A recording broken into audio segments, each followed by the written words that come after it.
बंदी छोड़ कबीर साहेब की जय। बंदी छोड़ गरीबदास जी महाराज की जय। स्वामी रामदेवानंद जी गुरु महाराज की जय। सर्व संतों की जय, सर्व भक्तों की जय, धर्मी पुरुषों की जय, श्री काशी धाम की जय, श्री छुडानी धाम की जय, श्री करोथा धाम, श्री बरवाला धाम की जय। सत साई ग्रीव नमो नमो सतपुरुष को नमस्कार। गुरु की नहीं सुर नर मुनि जन सादेवा संतों सर्वस दीनहि। सतगुरु साहेब संत सब दंडोतम प्रणाम। आगे पीछे मध्य हुए तिनको जा कुर्बान। नर आकार निर्विषम काल जाल भय भंजनम। निर्लेपम निज निर्गुणम अकल अनुबेशो न दुनम।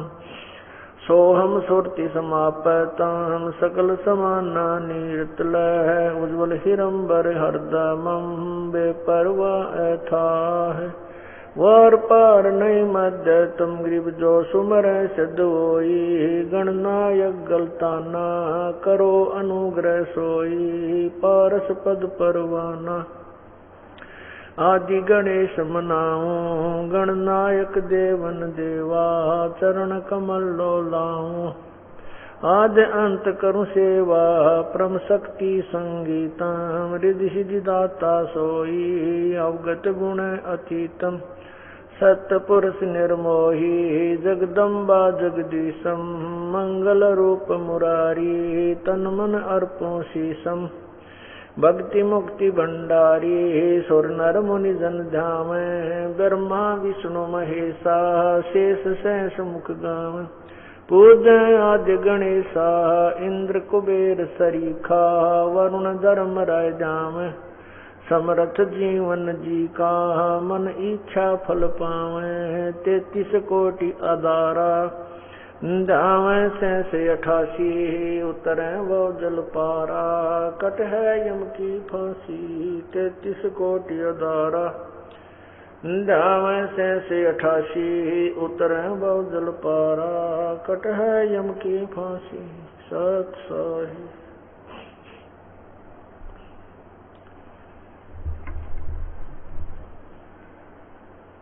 कर जोरों विनती करूं। धरों चरण पर शीस। गुरु राम देवानंद जी महाराज ने दियो नाम बख्शीश। कोटि कोटि सिजदा करूं कोटि कोटि प्रणाम।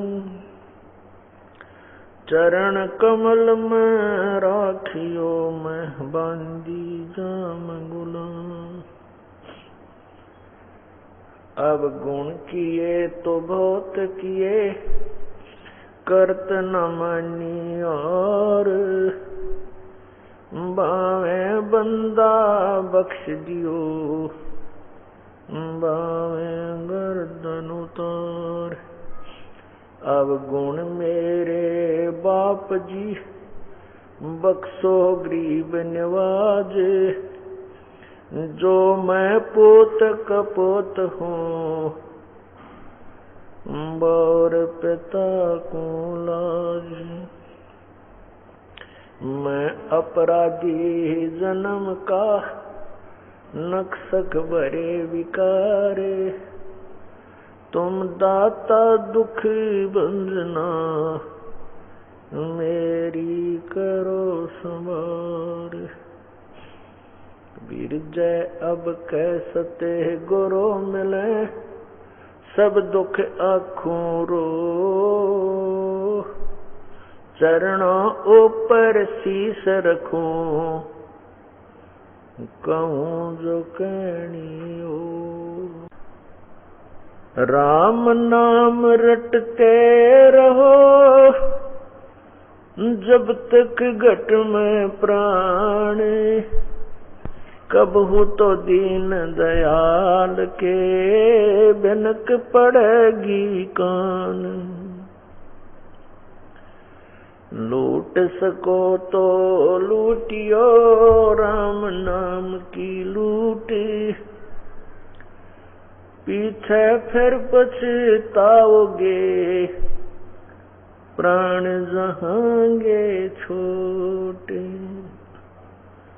नहीं भरोसा देही का विनस जावे छिन माही, श्वास उश्वास में नाम जपो हो और यतन कछु नाही।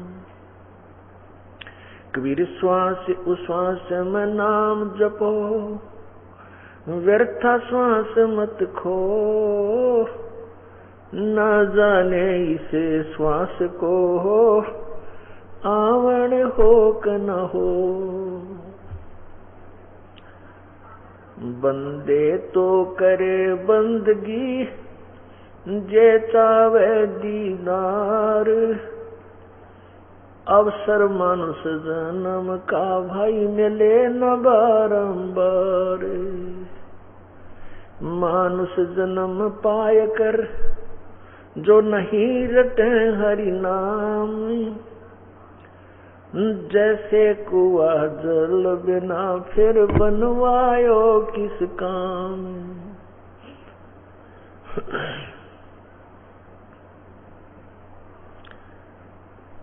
पूर्ण ब्रह्म कृपा निदान सुन के सो करतार,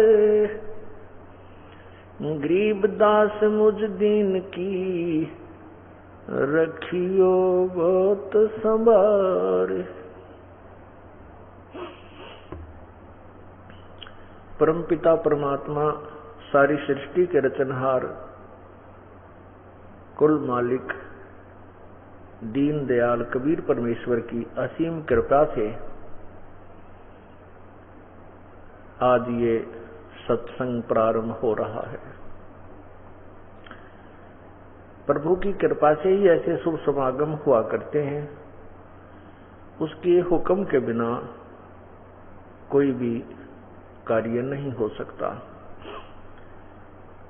भक्ति मुक्ति के दाता सतगुरु भटकत प्राणी फिरंदा, उस साहेब के हुक्म बिना नहीं तरवर पात हिलंदा।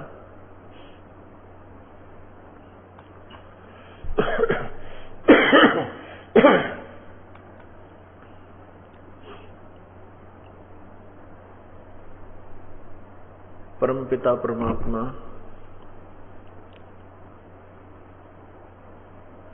पूर्ण ब्रह्म कबीर परमेश्वर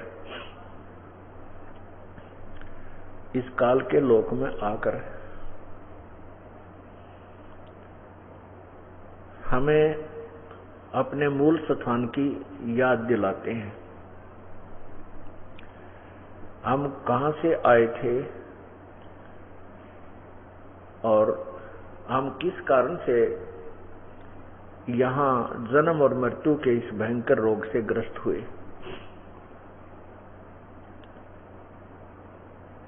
जब तक हमें तत्व ज्ञान नहीं था तब तक हम इस क्रिया को इतना ही मान रहे थे कि जन्म हो जाता है, फिर युवा हो जाते हैं, युवा होने के उपरांत फिर विवाह हो जाता है, विवाह के उपरांत संतान उत्पत्ति हो जाती है, संतान की परवरिश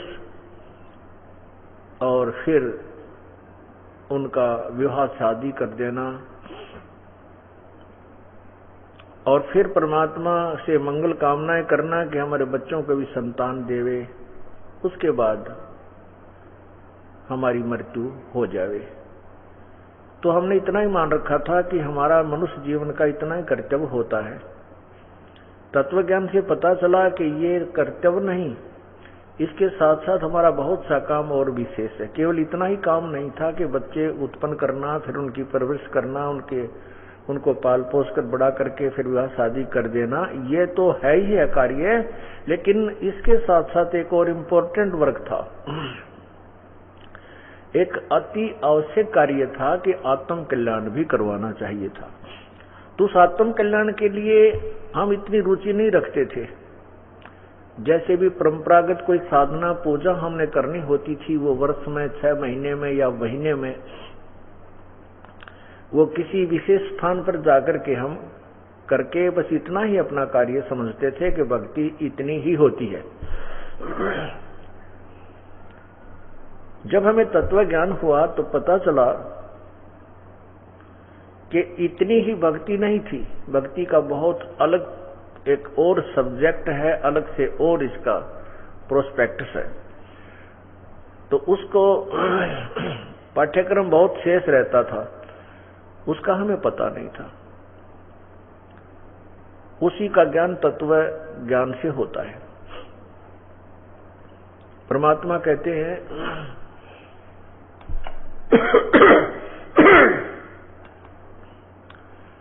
जिन हर जैसा सुमरिया ताको तैसा लाभ, ओसा प्यास न भागही जब तक धसे न आब। हम छोटी मोटी साधनाएं करते थे, क्या करते थे, मंगलवार का उपवास रखा, 1.25 रुपये का, 5.25 का या कोई 1.25 मन का प्रसाद कूट छेद कर वो बांट दिया। फिर छोटी मोटी कोई आरती कर ली, जैसे ओम जय जगदीश हरे, जय गणेश देवा। इन आरतियों को करके ही हम अपने कार्य को भक्ति क्रम को पूरा मान चुके थे। नहीं, परमात्मा की भक्ति हमने शास्त्रों के अनुसार करनी चाहिए। शास्त्र विधि को त्याग कर यदि हम मनमानी साधना करते हैं वो व्यर्थ है।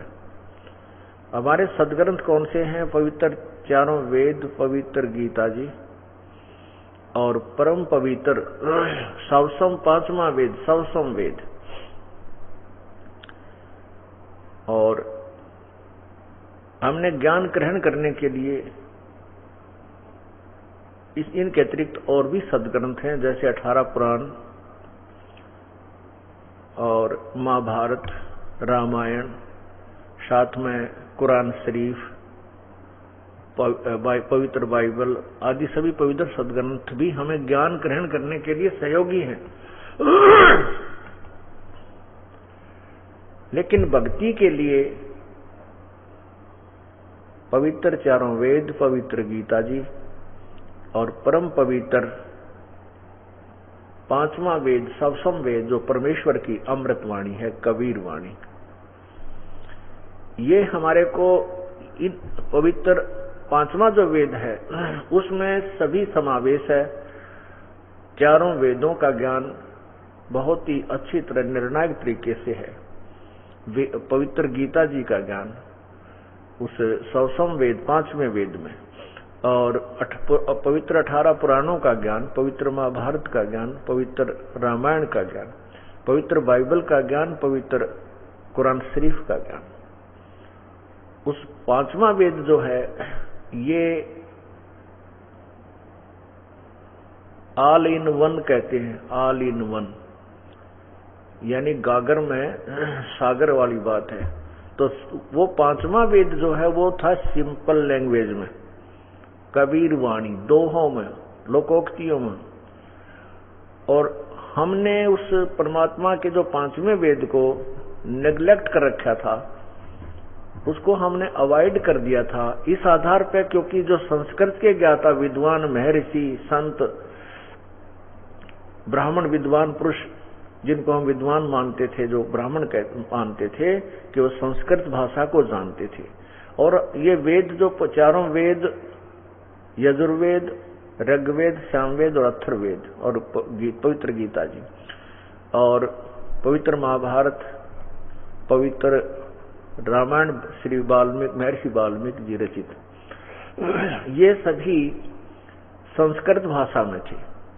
तो जो संस्कृत के ज्ञाता विद्वान थे वो हमें ये भ्रमित कर देते थे कि कबीर साहब को ज्ञान नहीं था, वो शिक्षित नहीं था, अक्षर ज्ञान नहीं था, इसलिए वो वेदों और गीता जी के विषय में कुछ नहीं जानता, उन्होंने कोई ज्ञान नहीं दिया अपनी वाणी में, वो तो वैसे ही बेकार का ज्ञान है।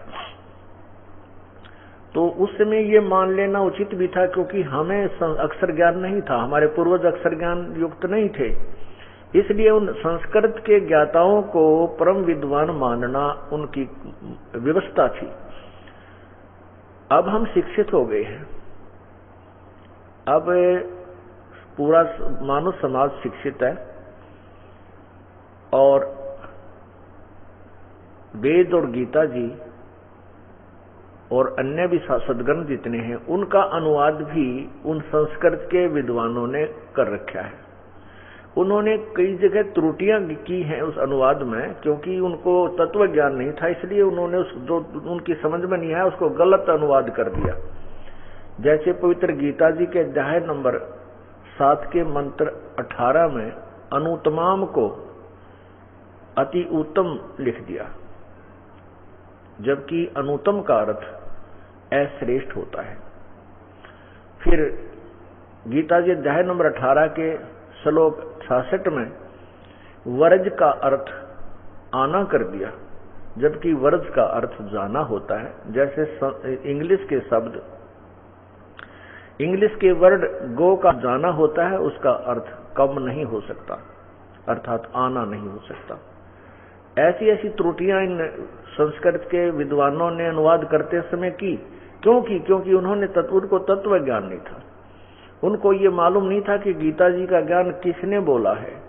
उन्होंने केवल श्री कृष्ण जी को ही एक सुप्रीम पावर मानकर, यानी उसी को एक अभिनेता मान करके पूर्ण परमात्मा, जैसे एक प्रांत का मंत्री होता है श्री कृष्ण उर्फ विष्णु जी, श्री कृष्ण जी कहो चाहे विष्णु जी कहो, ये एक ब्रह्मांड में एक विभाग के मंत्री हैं। एक ब्रह्मांड में एक विभाग के मंत्री हैं, सतोगुण विभाग के, और श्री ब्रह्मा जी रजोगुण विभाग के मंत्री हैं और श्री शिव जी तमोगुण विभाग के मिनिस्टर हैं। और इनके पूज्य पिताजी काल भगवान ब्रह्म, जिसको अक्षर पुरुष भी कहते हैं, ज्योति निरंजन भी कहते हैं, वो एक ब्रह्मांड में चीफ मिनिस्टर समझो, मुख्यमंत्री है। और ऐसे ऐसे असंख्य ब्रह्मांडों का कुल मालिक जो है, सबका ओवरऑल कंट्रोलर, वो पूर्ण ब्रह्म है, परम अक्षर ब्रह्म है। उसका वास्तविक नाम कबीर देव है। हम उसको कबीर देव, कबीर साहेब, कबीर प्रभु, कबीर भगवान कहने लगे। तो अब श्री कृष्ण जी जो ज्ञान गीता जी में बता रहे हैं, श्री कृष्ण जी तो गीता जी बोल ही नहीं रहे, जैसा कि ये सोच रहे हैं ये संतजन ऋषिजन जिन्होंने अनुवाद किया, उन्होंने सोचा है कि श्री कृष्ण जी बोल रहे हैं। नहीं, श्री कृष्ण जी के शरीर के अंदर प्रवेश करके वो काल भगवान जो उनका पूज्य पिताजी है, वो श्री कृष्ण के शरीर में सूक्ष्म रूप से जैसे प्रेत प्रवेश कर जाते हैं, ऐसे बोल रहा है। वो ब्रह्म है और वो पूर्ण ब्रह्म की महिमा भी बता रहा है, अपनी महिमा भी बता रहा है। इसलिए उसने बताया है कि मेरी जो साधना है वो सर्वश्रेष्ठ नहीं है, क्योंकि मेरे से ऊपर और परमात्मा है, उसी की भक्ति से आपका पूर्ण मोक्ष होगा, जन्म मृत्यु सदा के लिए समाप्त हो सकती है। और मेरी साधना से जन्म मृत्यु समाप्त नहीं होती, क्योंकि गीता जी के अध्याय नंबर 4 के मंत्र 5 में लिखा है कि अर्जुन तेरे और मेरे बहुत से जन्म हो चुके हैं, तू नहीं जानता मैं जानता हूं। गीता जी के अध्याय नंबर 2 के श्लोक 12 में भी कहा कि अर्जुन ये राजा लोग, ये सैनिक, तू और मैं पहले भी थे, आगे भी होंगे। ये मत सोच कि हम आगे नहीं होंगे, हमारा और तेरा जन्म मृत्यु कंटिन्यूस रहेगा। गीता बोलने वाला बोल रहा है। गीता जी अध्याय नंबर 10 के मंत्र 2 में गीता बोलने वाला यानी ब्रह्म कह रहा कि अर्जुन मेरी उत्पत्ति को कोई नहीं जानता, ये ऋषि महर्षि नहीं जानते, क्योंकि ये मेरे से उत्पन्न हुए हैं, इनका आदि कारण मैं हूं।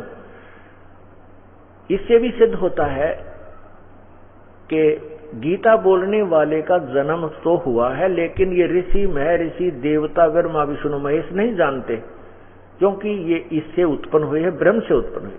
अब जैसे दादा की उत्पत्ति को पिता की उत्पत्ति को दादाजी बता सकते हैं, संतान को मालूम नहीं होता इनका कब जन्म हुआ था या नहीं हुआ था। तो इस प्रकार गीता जी बोलने वाला खुद कहता है कि मेरा तो जन्म और मृत्यु होता है, और पूर्ण मोक्ष उसी को कहते हैं जो जन्म मृत्यु कभी भी ना हो। इसलिए 18वें अध्याय के 62वें श्लोक में गीता बोलने वाले ने कहा, भगवान ने कहा है कि हे अर्जुन, तू सर्वभाव से उस परमेश्वर, यानी गीता बोलने वाले से कोई अन्य प्रभु है, अन्य परमात्मा है जो पूर्ण ब्रह्म है, परमेश्वर शब्द उसके लिए प्रयोग किया है।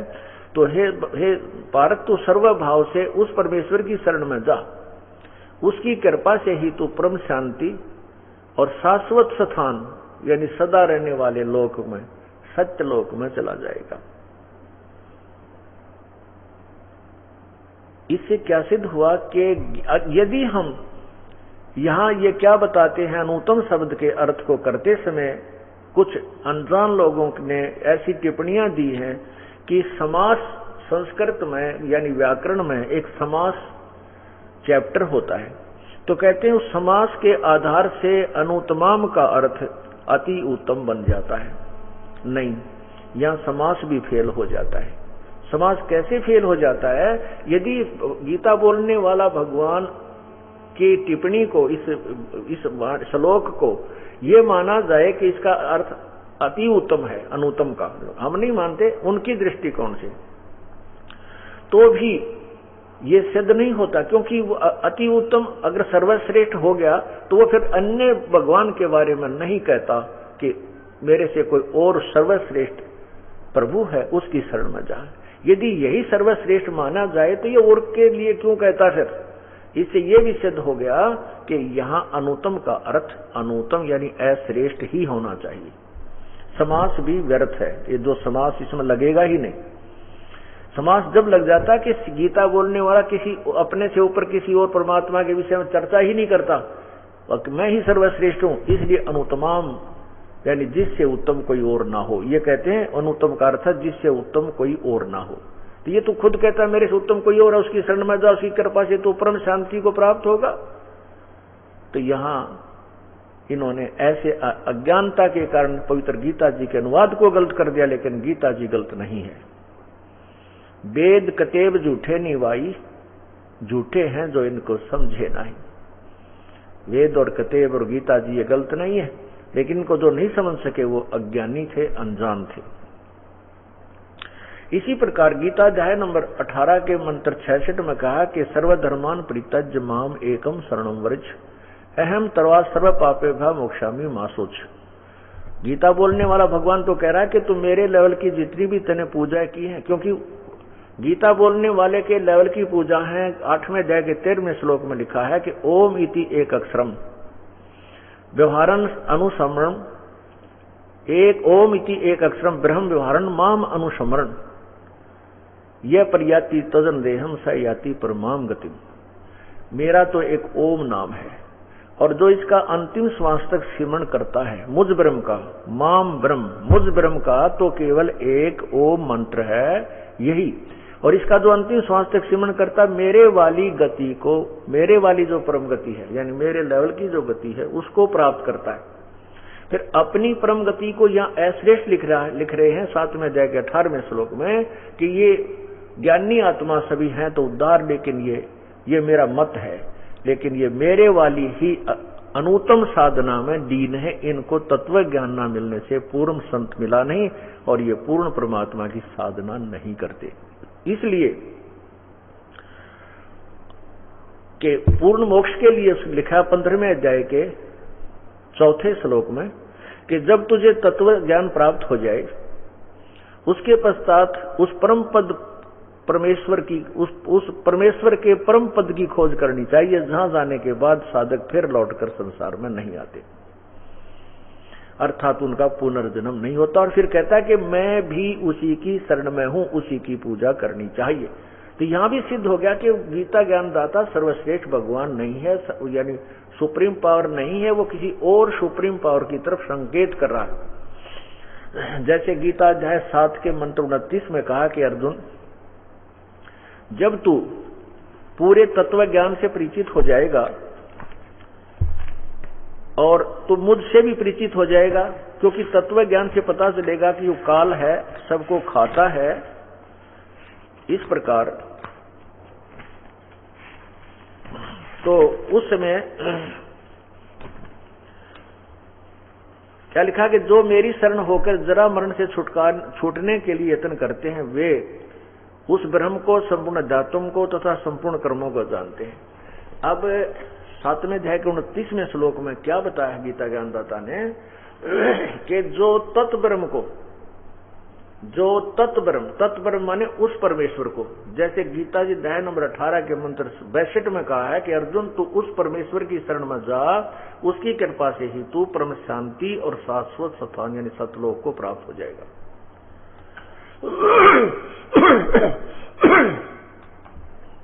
तो उस तत्ब्रह्म के विषय में निर्णायक ज्ञान दिया है। 7वें अध्याय के 29वें श्लोक में लिखा है कि जो उस तत्ब्रह्म, ब्रह्म तत्व, उस तत्ब्रह्म को जानता है और संपूर्ण अध्यात्म को जान जाता है, तो वो और संपूर्ण तत्व ज्ञान के बाद फिर सब कर्मों का पता लग जाता है, कौन सा कर्म हमने करना चाहिए अध्यात्म में, कौन सा नहीं करना चाहिए, कौन सी पूजा छोड़नी चाहिए, कौन सी ग्रहण करनी चाहिए। उसके पश्चात जब उसको पूर्ण ज्ञान हो जाता है तो वो साधक उस परमात्मा को जानकर, पूर्ण परमात्मा को और पूरे अध्यात्मिक ज्ञान को जानकर, और जो मैं ज्ञान तुम दे रहा हूं इसको आधार मानकर, इसके शरण हो करके, इसी के आधार पर जो निर्णायक काम करता है, तो फिर वो तो व्यक्ति यहाँ की कोई, संसार की कोई इच्छा नहीं करेगा किसी भी वस्तु की, वो जन्म और मृत्यु से छूटने का ही प्रयत्न करता है। ये देखिएगा गीता अध्याय नंबर 7 श्लोक 29। ये है गीता अध्याय नंबर 7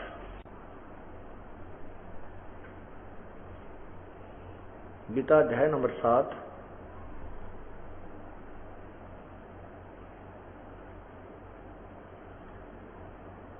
और यहां देखिएगा 29 श्लोक नंबर 29, ये वाला,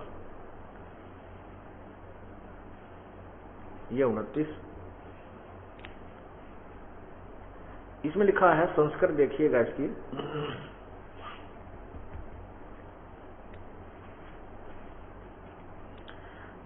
जरा मरण मोक्षाय माम आश्रित्य यतन्ति ये ते, ये देखिएगा, ते ब्रह्म तत्, इसको तत्ब्रह्म कहें या ब्रह्म तत्, तत् ब्रह्म तत् विदो कृष्णम अध्यात्मम कर्म च अखिलम। तो यहां देखिएगा ये दो ब्रह्म तत्व है, ये ब्रह्म तत्व, ये ब्रह्म तत्व का अर्थ है तत्व ब्रह्म, इसको तत्व ब्रह्म भी कहते हैं। आगे दिखाता हूं। तो इसका अनुवाद क्या किया है इन्होंने, वैसे अनुवाद इसका ये बनता है कि जो गीता ज्ञान दाता कह रहा है कि जो मेरे शरण होकर संपूर्ण जरा और मरण से छूटने के लिए यत्न करते हैं, वे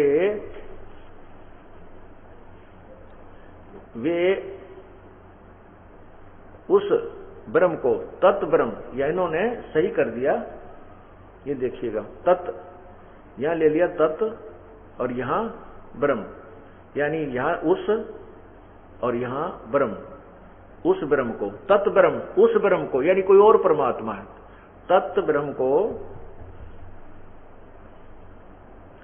यहां देखिए, यहां है ये तत् ब्रह्म, तत् ब्रह्म,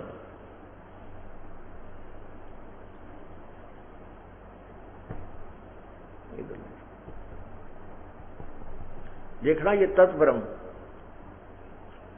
यहां इन्होंने किया, हाँ यहां रखा कर ऐसे रखो,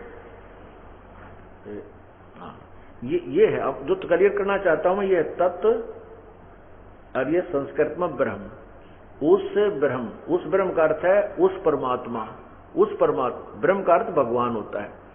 तो ब्रह्म यदि उस ब्रह्म को तत् ब्रह्म, तो यहां 8वें अध्याय के उस ब्रह्म को, संपूर्ण अध्यात्म को तथा संपूर्ण कर्मों को जानते हैं, जो मेरे शरण होकर अर्थात मेरे द्वारा दिए गए ज्ञान पर आधारित होकर तत्वदर्शी संत की खोज कर लेते हैं। उनसे तत्व ज्ञान समझने के उपरांत वे तत्व पूर्ण रूप से उस परमात्मा को और पूरे अध्यात्म ज्ञान को समझ लेते हैं।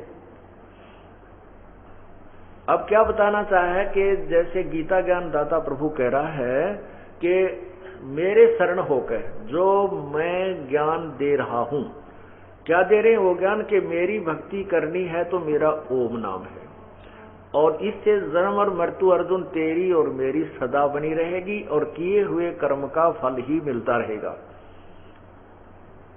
और जो मेरे अतिरिक्त अन्य देवताओं की पूजा करते हैं वो भी मूर्खों की पूजा है, यानी ब्रह्मा विष्णु महेश और इससे नीचे जितने भी देवता अन्य देवताओं में आते हैं।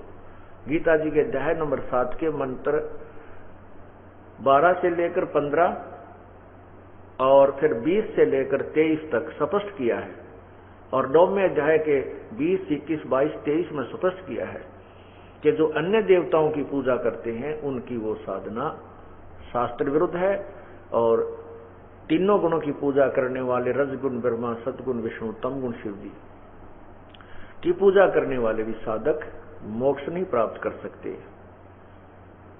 इसलिए पूर्ण मोक्ष के लिए पूर्ण उस तत्व ब्रह्म यानी उस परमात्मा की शरण में जाओ। तो यहां क्या है कि जो उस तत्व ब्रह्म को जान लेते हैं, संपूर्ण आध्यात्मिक ज्ञान से परिचित हो जाते हैं, वो फिर केवल जन्म और मृत्यु से ही छूटने का प्रयत्न करते हैं। वो इस संसार की कोई डिमांड नहीं करते किसी भी वस्तु की। परमात्मा कहते हैं क्या मांगू कुछ थिर न रहाई, देखत नैन चला जग जाई, 1 लख पूत 1.25 लाख नाती, उस रावण के दीवान बाती। परमात्मा कहते हैं कितना मांगू भगवान से, यहाँ की जो वस्तु जो यहाँ का भौतिक सुख के मांगू, 1 पुत्र मांग लूं, थोड़ी सी संतान संपत्ति मांग लूं, मान ले 20-30 एकड़ जमीन ले लूं, मांग लूं 5 कोठी मांग लूं, और वही और भी कार मांग लूं, 1-2 फैक्ट्री मांग लूं, वो भी मिल जाए। ये रहता कौन नहीं अपने साथ। उसका उदाहरण दिया है कि क्या मांगू कुछ थिर ना रहाई, थिर माने कोई सथाई नहीं है वस्तु, और देखत नैन चला जग जाई, आंखों के सामने दुनिया जो करोड़पति है वो 1 मिनट में मर जाते हैं हेलीकॉप्टर में गिर कर, और वो अपनी ही संपत्ति का नीचे दब कर मर जाते हैं, वह संपत्ति यही रह जाती है। देखत नैन चला जग जाई, 1 लख पूत 1.25 लाख नाती। अब रावण का 1 लाख पुत्र बतावे, हम तो 1 पुत्र मांग के ही मांग लेंगे भगवान से, और उसी पर तो अपना जीवन व्यर्थ कर जावा, बस सब कुछ मिल गया हमें, बहुत कुछ हो गया। नहीं, पुत्र मिला अच्छी बात है, 2 हो गए, 4 हैं, 1 है, कोई बात नहीं, लेकिन यहाँ ये जीवन मृत्यु बना रहेगा या कुछ नहीं रहेगा। पूर्ण परमात्मा की प्राप्ति के उपरांत वहां फिर कभी कष्ट नहीं होता, फिर वहां मृत्यु नहीं होती। ऐसा ही हमारा परिवार होगा, ऐसा ही हमारा जीवन होगा, लेकिन वहां का रहन सहन और शरीर इससे भिन्न होगा। आकार यही होगा, लेकिन मटेरियल ऑफ बॉडी ये भिन्न हो जाएगा। जैसे एक तो मिट्टी का मटका बना हो, एक तो मिट्टी का प्याला हो, एक सोने का प्याला हो, सोने की बनी हो, तो उसमें बहुत अंतर। मिट्टी का तो पड़दे टूट जा, गिरते ही फूट जाता है, और सोने की बनी हुई वस्तु सथाई होती है, उसको जंग नहीं लगता, वो नष्ट नहीं होता। इसी प्रकार सतलोक में हमें शरीर मिलेगा, वो एक तत्व का, नूरी तत्व से बना हुआ होगा, उसमें कोई मिक्स नहीं होगा, वो कभी नष्ट नहीं होगा। तो यहाँ यही बताना चाहा है कि क्या मांगू। अब रावण का 1 लाख पुत्र थे और 1.25 लाख नाती, और उस रावण का फिर कोई दीवान बाती, यानी सब नष्ट हो गया, कुल ही नष्ट हो गया। सर्व सोने की लंका होती, रावण से रणधीरम, 1 पलक में राज विराजे, जम के पड़े जजीरम। ओए होए, उस परमात्मा की भक्ति ना करने से कहते हैं सर्व सोने की लंका होती, रावण से रणधीरम। सारी सोने की लंका थी, इतना धन था उसके पास, कुबेर भी उसके आगे हाथ जोड़ता था। और फिर तत्व ज्ञान न होने से, गलत साधना करने से वो रावण एक पलक में राज विराजी, वो राज्य भी नहीं रहा, विराज हो गया, राज से रहित हो गया। तो यहाँ ये बताते हैं कि वो तत्व ज्ञान से के बाद वो साधक इतना परिचित हो जाता है कि यहाँ की वस्तु की डिमांड नहीं करता, जन्म और मृत्यु से छुटकारे का ही बार बार प्रयत्न करता है। तो यहाँ लिखा है, साथ देखा अपने 7वें अध्याय का और ये 29वें मंत्र में कहा कि वो तत्व ब्रह्म को समझ लेता है। तो 8वें अध्याय के प्रथम मंत्र में ही अर्जुन ने प्रश्न कर दिया परमात्मा, किम तत् ब्रह्म पुरुषोत्तम, कि हे पुरुषोत्तम वो तत्ब्रह्म कौन है, उसके विषय बता मुझे। अब फिर देखिए पवित्र गीता जी, ये देखिए पवित्र गीता जी,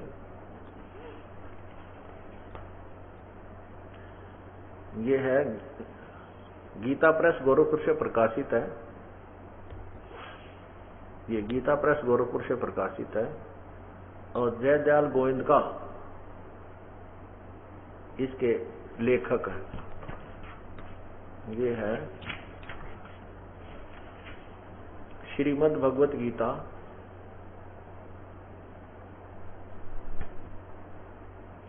और यहां नीचे देखिएगा गीता प्रेस गोरखपुर, और इसके अध्याय नंबर 7 के अभी आपको मंत्र नंबर 29 को दिखाया, अध्याय नंबर 7 और ये मंत्र नंबर 29 ये रहा। इसमें यहां इसका अनुवाद है, तो इसमें लिखा है कि जो मेरे शरण होकर जरा और मरण से छूटने के लिए यत्न करते हैं वे पुरुष यानी वो साधक तत् ब्रह्म, ओहो ये देखो तत् ब्रह्म, आप यहीं रखो इनको ऐसे ही दोनों दिखने दे, ये भी ये तत् ब्रह्म, ये तत् और ये ब्रह्म, यानी तत् माने उस ब्रह्म को यानी उस भगवान को, उस परमात्मा को जानते हैं और संपूर्ण अध्यात्म और संपूर्ण कर्मों को जानते हैं। यहां आइएगा, देखो ये 8वां अध्याय प्रारंभ हो जाता है इसी पृष्ठ पे, ये 8वां अध्याय। इसमें प्रथम ही मंत्र में अर्जुन उवाच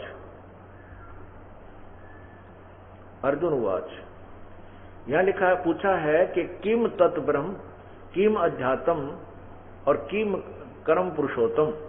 तो यहां इसका क्या पूछा है कि अधिभूत च किम प्रोक्तम अधिदेवम किम उच्यते, हे पुरुषोत्तम वह ब्रह्म तत् ब्रह्म क्या है, तत् ब्रह्म किम, वह ब्रह्म क्या है।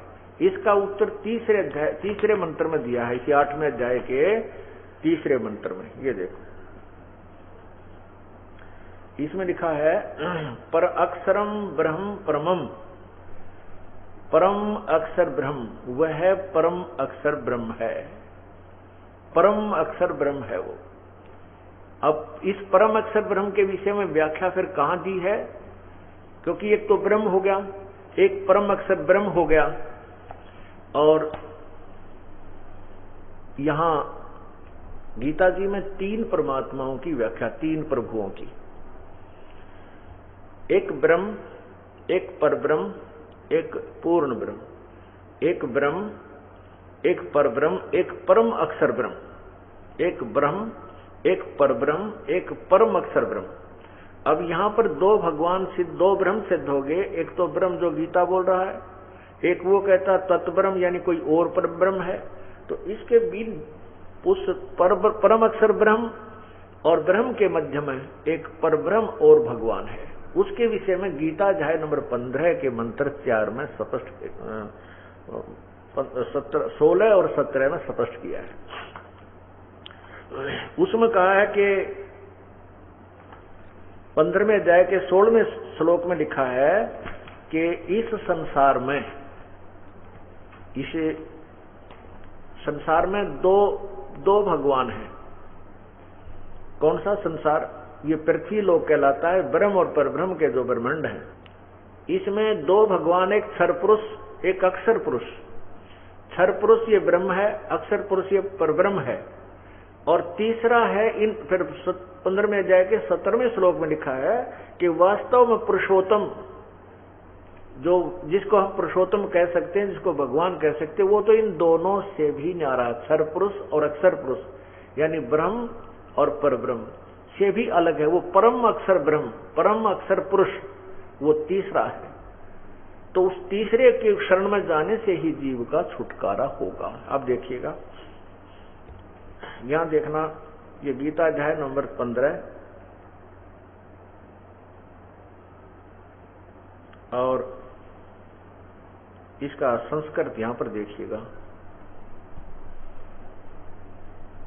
16, इसका मंत्र है 16, अध्याय 15 का ये मंत्र नंबर 16। इसमें लिखा है द्वौ इमौ पुरुषौ लोके क्षर च अक्षर एवं च क्षर सर्वाणि भूतानि कटुस्थ अक्षर उच्यते। इसलिए लिखा द्वौ इमौ पुरुष लोके, इस लोक में दो प्रकार के पुरुषों माने भगवान हैं। इमौ माने इस, लोके माने संसार में, पुरुषों माने दो, माने दो प्रकार के पुरुष माने भगवान है, एक क्षर पुरुष और एक अक्षर पुरुष। एवं माने इसी प्रकार इन दोनों के लोकों में सभी प्राणियों के शरीर सर्वाणि भूतानि कुटस्थ, सर्वाणि भूतानि क्षर है, सब भूतों के प्राणियों के, ऋण के भी शरीर तो नाशवान है, और कुटस्थ माने आत्मा, जीवात्मा अक्षर उच्यते, जीवात्मा को भी अविनाशी कहते हैं। और लेकिन ये जो अक्षर ब्रह्म और परब्रह्म है, ये ब्रह्म है, ये दोनों नाशवान है। अब इसका क्लियर यहां लिखा है, इस इनके द्वारा अनुवाद किया हुआ, इस संसार में नाशवान और अविनाशी भी दो प्रकार के पुरुष हैं। पुरुष का अर्थ लिखना चाहिए था भगवान है, दो प्रभु हैं। इन्होंने यहाँ मिस्टेक की है, पता नहीं था इनको, अपनी मर्जी से लिख दिया। ये पुरुष हैं, दो भगवान हैं, दो प्रकार के प्रभु हैं। इनमें संपूर्ण प्राणियों के शरीर तो नाशवान है, जीवात्मा अविनाशी कहा जाता है। अब यहाँ लिखा है 15वें अध्याय के 17वें श्लोक में स्पष्ट किया कि उत्तम पुरुष है तू अन्य परमात्मा इति उदाहरते। यह लोक तरियम अविश्य विभर्ति अवय ईश्वर है। हाँ, यहाँ ऐसा करा दो, उत्तम पुरुष है तू अन्य परमात्मा इति उदाहरते, यानी ऊपर यह लोक तरियम अविश्य विभर्ति अवय ईश्वर है। अवय माने अविनाशी, ईश्वर माने प्रभु। इसका अर्थ है उत्तम माने सर्वश्रेष्ठ, उत्तम माने उत्तम, पुरुष माने प्रभु, तो अन्य। ऊपर जो वर्णित किए उन दोनों से कोई और भगवान है जो वास्तव में उत्तम है, पुरुषोत्तम जिसको कहते हैं। उत्तम पुरुष माने पुरुषोत्तम, और जिसको परमात्मा कहा जाता है। और वही तीनों लोकों में अविश्य माने प्रवेश करके, विभर्ति माने सबका पालन पोषण करता है, वही अवय ईश्वर है, वही अविनाशी परमात्मा, वास्तव में अविनाशी वो है, इन दोनों से भी भिन्न है। इनका अनुवाद देखिए, उत्तम पुरुष है तो अन्य, उत्तम पुरुष है तो उत्तम पुरुष तो अन्य ही है। यहाँ लिखना था उत्तम भगवान यानी पुरुषोत्तम तो और ही है, जो तीनों लोकों में प्रवेश करके सबका पालन पोषण करता है, अविनाशी परमेश्वर परमात्मा इस प्रकार कहा गया है। अब देखिए, इसमें स्पष्ट हो गया, गीता ज्ञानदाता कहता है कि मेरे से कोई और परमात्मा है जिसको पुरुषोत्तम कहा जा सकता है। मैं पुरुषोत्तम नहीं हूं। मुझे तो लोक वेद के आधार पर पुरुषोत्तम कहते हैं, क्योंकि जिनको ज्ञान, लोक वेद माने एक अक्षेत्रीय ज्ञान होता है, जिसे दंत कथा कहते हैं, सुने सुनाए ज्ञान को लोक वेद कहते हैं। परमात्मा भी बताते हैं, अपने ऊपर उदाहरण आप ही देकर कहते हैं, पीछे लग गया जाऊं था मैं लोक वेद के साथ, रस्ते में सतगुरु मिले है दीपक दीना हाथ। कहते मैं भी, यानी हमारे जैसे अनजानों को परमात्मा अपने आप उदाहरण ढालकर कहते हैं कि मैं तो लोक वेद के आधार पर इन ब्रह्मा विष्णु महेश को ही सुप्रीम पावर, इनको अजन्मा अजर अमर सर्वशक्तिमान सबके मालिक मानकर भक्ति लग रहा था। लेकिन इन्हीं के इतिहास में लिखा है कि ये तो नाशवान है, और इनके पिता जो ब्रह्म है, इनकी माता दुर्गा है, वो ब्रह्म कह रहा है कि मैं भी क्षर हूं, नाशवान हूं, मेरी भी जन्म मृत्यु होती है, मैं भी अजर अमर नहीं हूं। वो अजर अमर अविनाशी तो कोई अन्य प्रभु है जिसको परम अक्षर ब्रह्म कहते हैं। तो परमात्मा कहते हैं कि लोक वेद के साथ मैं पीछे लग गया जाऊं था, मैं लोक वेद के साथ सुने सुनाए ज्ञान के आधार पर दंत कथाओं पर ही मैं भक्ति इन्हीं भगवानों पर की कर रहा था जो नहीं करनी चाहिए थी, जिनसे मोक्ष नहीं हो सकता। और फिर सतगुरु मिल गए इस भक्ति मार्ग में, रास्ते में, इस भक्ति के सफर में करते करते जो पुण्यात्मा साधना कर रहे हैं, कोई कहीं दोग लगा रहा है, कोई कुछ कर रहा है, वो परमात्मा की टो में है, तो उन्हीं को मालिक मिलता है, क्योंकि वो कहीं घूमते फिरते सतगुरु के पास पहुंच जाते हैं। सतगुरु का अर्थ होता है जो तत्वदर्शी संत, यानी सच्चे ज्ञान से परिचित हो, वास्तव में वो सतगुरु है, अन्य सतगुरु नहीं है, बेशक फीत लगाए रहे। परमात्मा भी कहते हैं कि भाई मेले ठेले जाइए, मेले भड़ा मिलाप, और पत्थर पानी पूजते कोई साधु संत मिल जाते।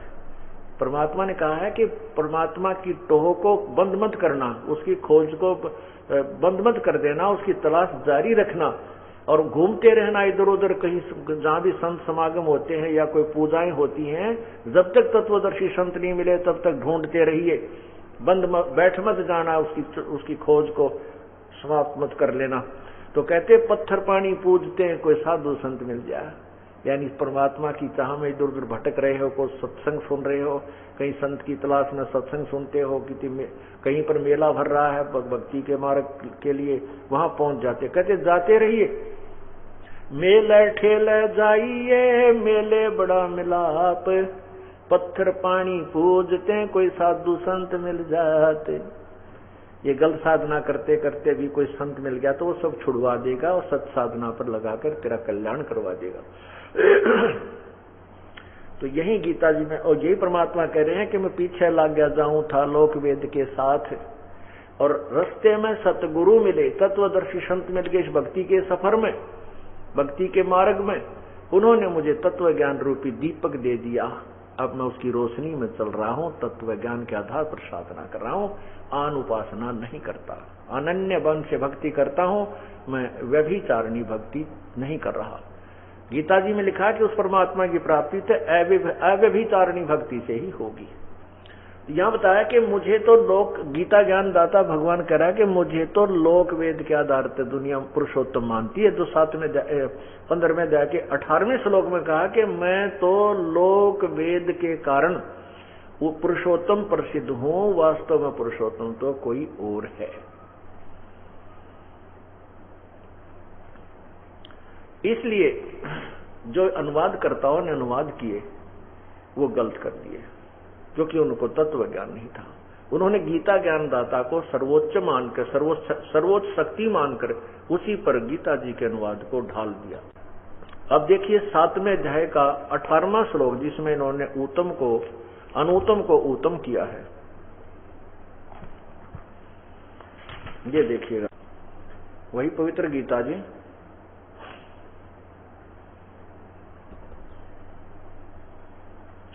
श्रीमद् भगवत गीता अध्याय नंबर 7 के, और ये मंत्र 18,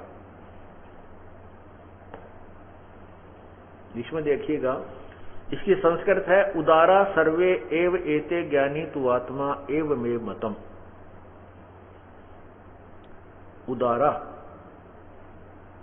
उदारा सर्वे एव एते ज्ञानी तु आत्मा एव मे मतम,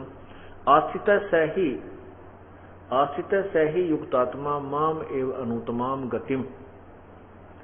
ये अनुतमाम शब्द लिखा है, ये अनुतमाम शब्द लिखा स्पष्ट, अनुतमाम गतिम, माम एव अनुतमाम गतिम, मेरी ही मुझ में, इस अनुतमाम गति के आधार से मुझ में, मेरे वाली अनुतम गति में ही आश्रित है, आश्रित है। इसी में ये भक्ति करने वाली आत्माएं मेरे वाली अनुतम साधना में ही ये आश्रित है। यहां देखना, इन्होंने गलत अनुवाद कर दिया। कैसे कर दिया?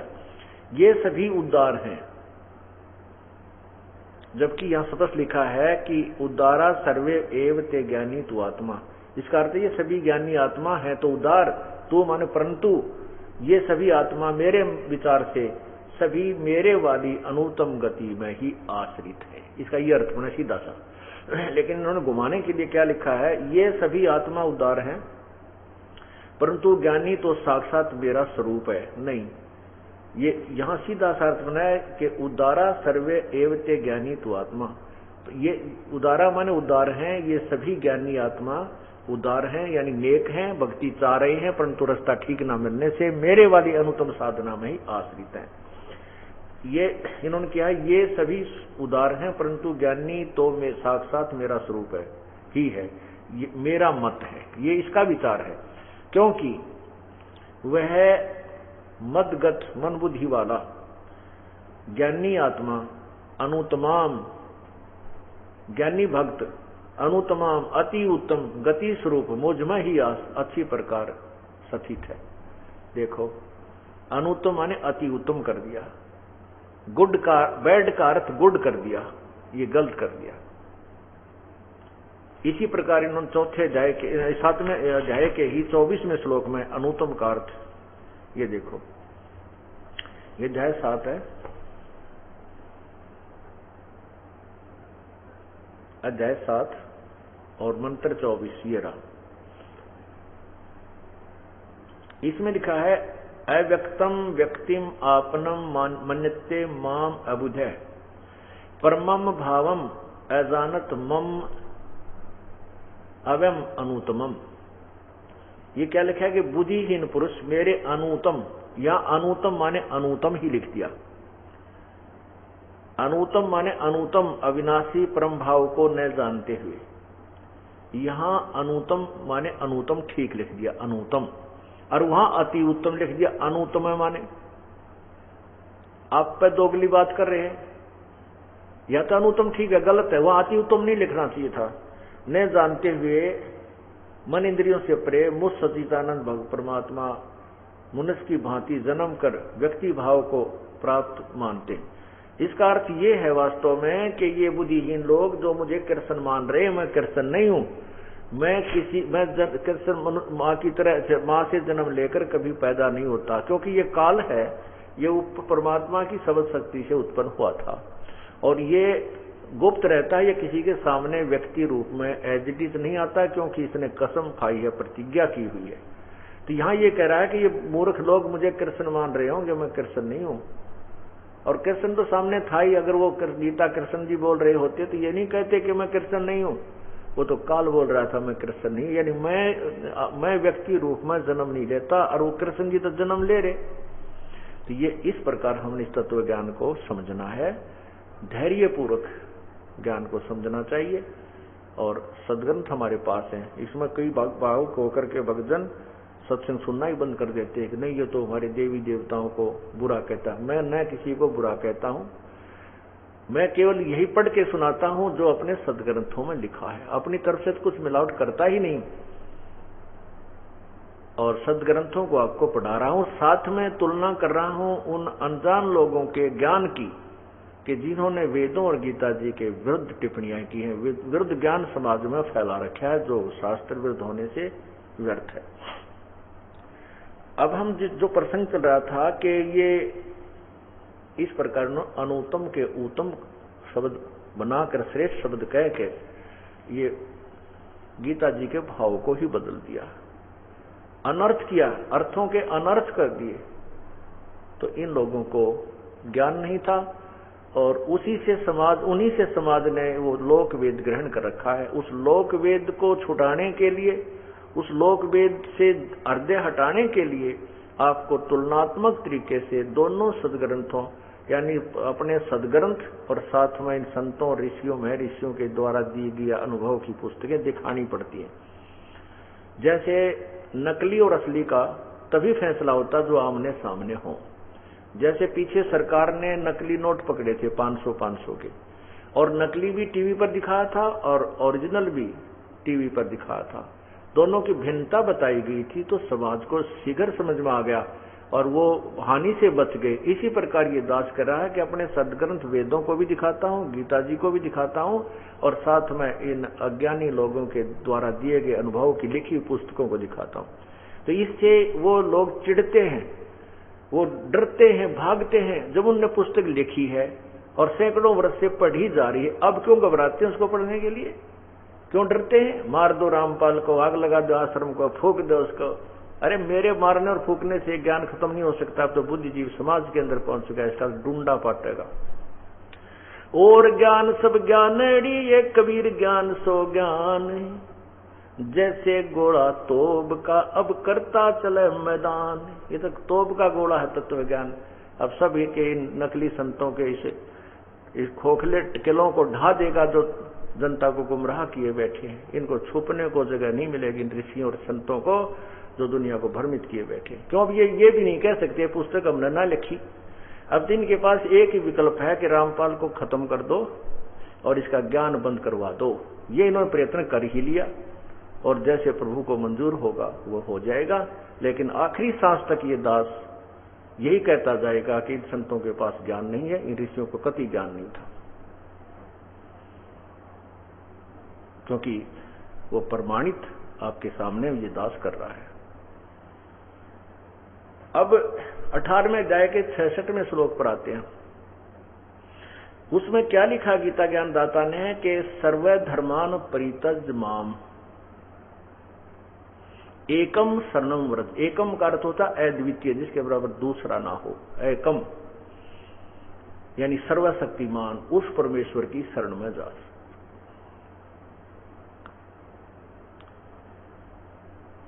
मेरे लेवल की सभी पूजाएं, जैसे हम क्या करना होता हमने उस पूर्ण परमात्मा की भक्ति के लिए 17वें अध्याय के 23वें श्लोक में लिखा कि ओम तत् सत इति निर्देश ब्रह्मणे त्रिविध समर्थ। ये देखिएगा गीता अध्याय नंबर